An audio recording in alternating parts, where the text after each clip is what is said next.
ये कहानी है ढोलपुर गांव की, जहां हमेशा की तरह दिन की शुरुआत भगवान की भक्ति और आराधना से होती है।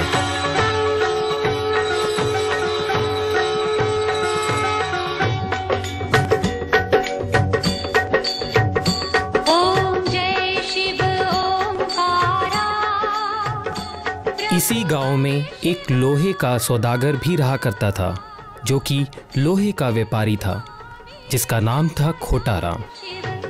भगवान समझाइए, इतनी अच्छी चीज बार बार नहीं आती है। जी हाँ, खोटाराम, जैसा नाम वैसा काम।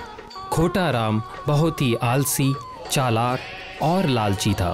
और वहीं दूसरी ओर उसकी पत्नी जमुना बड़े ही सुशील, प्रतिव्रता और भगवान की भक्ति में हमेशा लीन रहती थी।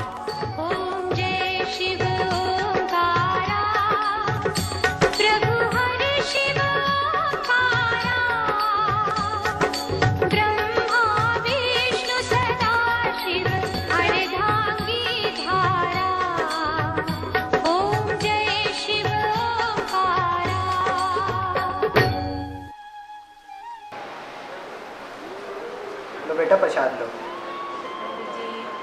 और सब कुशल मंगल? हाँ पंडित जी, और सब ठीक है। खोटाराम नहीं आता? आप तो उनके स्वभाव के बारे में जानते ही हैं। चिंता मत करो बेटी, भगवान सब ठीक करे। अच्छा पंडित जी, अब मैं चलती हूँ। सदा सुहागन रहो बेटी। ये भगवान, अभी तक आप सो रहे हैं? अरे देखिए सुबह हो गई है, कभी तो टाइम पे उठ जाया करिए। अरे क्या सुबह सुबह चिल्ला रही हो? कल पक्का चलेंगे मंदिर तुम्हारे साथ। रहने दीजिए, आपका कल कभी नहीं आने वाला है। ये लीजिए प्रसाद, उठिए और नहा धो लीजिए। अरे भाग्यवान, देखना दरवाजे पे कौन आया है। अजी सुनते हो? देखिए हमारे दरवाजे पे एक संत जी आए हैं। अरे बाबा, इस दास का प्रणाम स्वीकार करें। आइए आइए। अरे भाग्यवान, जरा पानी ले आओ। खोटाराम और उसकी पत्नी बाबा की बहुत सेवा करते हैं और सेवा से प्रसन्न होकर वो संत उन्हें एक मणि देते हैं। तुम्हारी इस सेवा से बहुत खुश हुए और इसके फलस्वरूप हम तुम्हें ये मणि देते हैं। ये कोई आम मणि नहीं है। इस मणि से अगर तुम किसी भी असली लोहे की वस्तु का स्पर्श कराते हो तो वो वस्तु सोने की बन जाएगी। सच में बाबा? आपका बहुत बहुत धन्यवाद। लेकिन एक बात याद रखना, मैं एक दिन फिर वापस आऊँगा और ये मणि तुमसे ले जाऊँगा। तब तक तुम जितना चाहे उतना इसका इस्तेमाल कर सकते हो।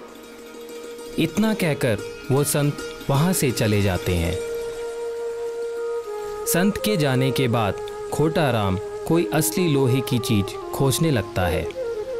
वो घर का हर कोना कोना छान मारता है, मगर उसे कोई भी चीज असली लोहे की नहीं मिलती। तभी उसे याद आता है कि उसकी पूर्वजों के समय की एक पुरानी लोहे की चाबी उसके पास है।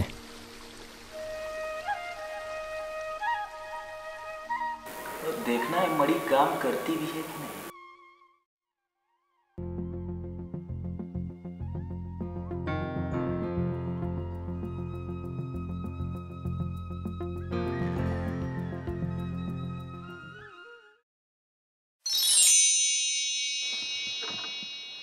ये तो चमत्कार हो गया। ये तो सचमुच सोने की बन गई। अब मुझे बिना समय व्यर्थ किए लोहे खरीद के उन्हें सोना बना देना चाहिए।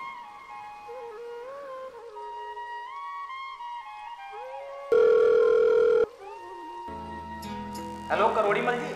जी बोल रहा हूँ। हाँ करोड़ीमल जी, हम खोटाराम बोल रहे हैं। खोटाराम जी, क्या हाल चाल है आपके?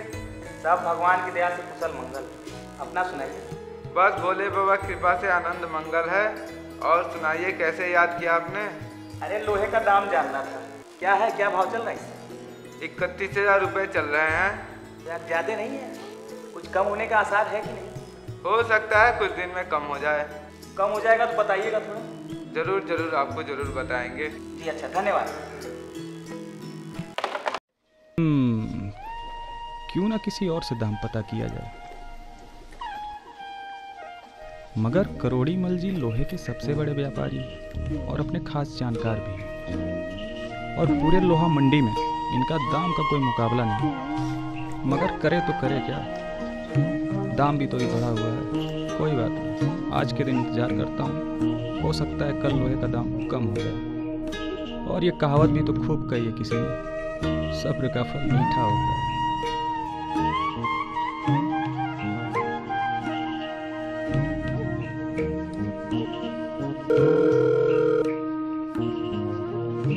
हेलो करोड़ीमल जी, मैं खोटाराम बोल रहा हूँ। और बताओ, इतने सुबह सुबह कैसे फोन किया? बस लोहे का दाम जानना था। लोहा तो कल के दाम से और बढ़ गया है। दाम कम हो जाएगा तो हमें जरूर बताइएगा, हम आपको फोन करते रहेंगे। ठीक है, हम बता देंगे। इसी प्रकार लोहे का भाव बढ़ता गया और कल कल करते दिन गुजरते गए। और फिर एक दिन वही संत उसके घर आते हैं और अपनी मणि वापस मांगते हैं। वो मणि लेकर संत वहाँ से चले जाते हैं। संत के जाने के बाद खोटाराम अपने पूर्वजों की वो चाबी खोजने लगता है जो कि अब सोने की बन चुकी थी। अरे भाग्यवान, वो पुराना बॉक्स देखा है कहीं? वो वाला जो हमें दहेज में मिला था। हाँ वही वाला। वो तो हमने कल रद्दी वाले को 50 रुपए में बेच दिया। किस्मत टूट गई हमारी। उसमें क्या था? सोना की चाबी। हे भगवान, ये हमसे क्या हो गया? अब क्या, खोटाराम बहुत पछताता है। वो बिना समय व्यर्थ किए दौड़ा दौड़ा उसी संत के पास जाता है और उनसे मार्गदर्शन करने को कहता है। बाबा मुझे माफ कर दीजिए, मुझे कुछ नहीं चाहिए, सिर्फ मेरा मार्गदर्शन कर दीजिए।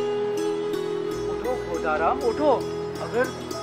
अगर तुम मार्गदर्शन ही चाहते हो तो सुनो, मैं तुम्हें इस मणि के द्वारा ये समझाना चाहता था कि ये जीवन, ये मनुष्य का शरीर मणि समान बहुत ही कीमती वस्तु है। ये मणि रूपी शरीर हमें ऊपर वाले की देन है और इससे हम जो चाहे वो कर सकते हैं। परंतु याद रहे, एक दिन इस संसार से तुम्हें जरूर जाना है। इसीलिए खोटाराम, कभी भी अच्छा काम कल पे मत टालो। परमात्मा को याद करके अपना जीवन सफल करो।